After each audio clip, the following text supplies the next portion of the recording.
Chicken সুন্দর করে marinate করে রেখে দিলাম, অন্তত 8 ঘন্টা থাকবে। তারপরে ঝোল কিংবা কষা করবো। আমি আজকে মাংসের ঝোল করব, যার জন্য এখানে আলু নিয়ে নিয়েছি, আদা রসুন বাটা, এখানে গোটা গোটা করে পেঁয়াজ যেমন কাটে সেরকম কেটে নিয়েছি, টমেটো, আর 1 ঘন্টার মতো মাংসটা ম্যারিনেট করা ছিল। তেল গরম হয়ে গেছে,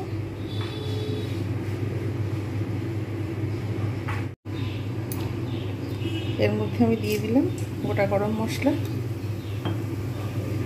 আবার এতে দিয়ে দেবো পেঁয়াজগুলো যেগুলো কেটে রেখেছিলাম। ওই যতক্ষণ পর্যন্ত না লাল হয় ততক্ষণ পর্যন্ত আমি কিন্তু এটা সুন্দরভাবে ভাজতে থাকবো। দেখা যাচ্ছে পেঁয়াজগুলো খুব সুন্দর লাল হয়ে গেছে। এতে এবারে আমি চিকেনগুলো দিয়ে দেবো, যেটা 1 ঘন্টা ধরে ম্যারিনেট করে রেখে দিয়েছিলাম।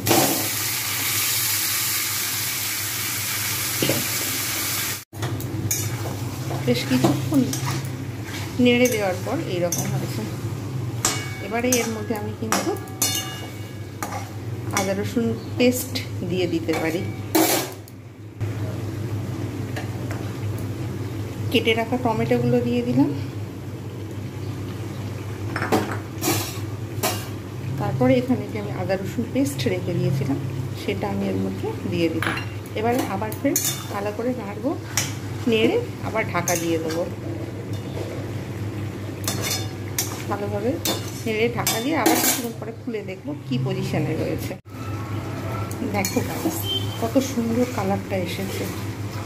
আরও সুন্দর আমি যদি স্ট্রং কালারটা করতে চাই তাহলে আমি কিন্তু এতে অল্প একটু পরিমাণে জাস্ট একটুখানি চিনি অ্যাড করে দেবো, তাহলে কালারটা আরও সুন্দর আসবে, আর একটু ডিপ আসবে, কালারটা আরও ভালো লাগবে।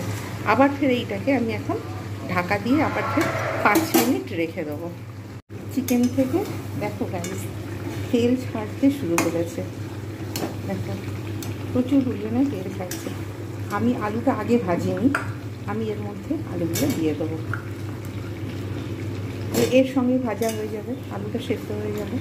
চিকেন প্রায় হাফ সেদ্ধ হয়েই গেছে, এমনিতে চিকেনকে বেশি সেদ্ধ করতে হয় না।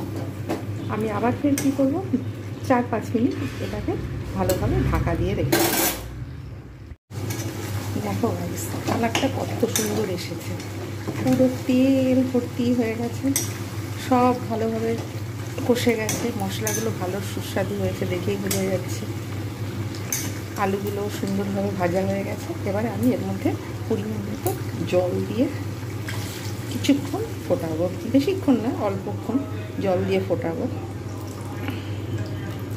মোটামুটি এতটা জল থাকে যথেষ্ট, যেহেতু ঝোল বানাবো তাই।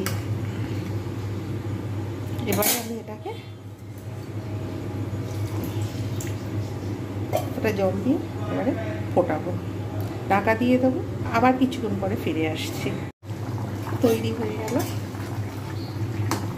মাংসের ঝোল, সব কিছু ঠিকঠাক আছে, দেখেই বোঝা যাচ্ছে খুব সুন্দর হয়েছে, সিদ্ধ হয়ে গেছে, লবণ ঠিক আছে, কালার ঠিক আছে, ঝাল সব ঠিক আছে। এইবারে সার্ভ করব গরম ভাতের সঙ্গে। রবিবারের দুপুরবেলা এইরকম গরম ধোঁয়া ওঠা ভাত, আচার, পেঁয়াজ, কাঁচা লঙ্কা আর একটা লেগ পিস আলু দিয়ে চিকেনের ঝোল, কার কার পছন্দ? আমার তো খুবই পছন্দ। রবিবারের দুপুরে একেবারে জমে যাবে। যার যার পছন্দ তারা অবশ্যই লাইক করো, লাইক করতে কিন্তু ভুলো না, কমেন্ট করতেও ভুলো না।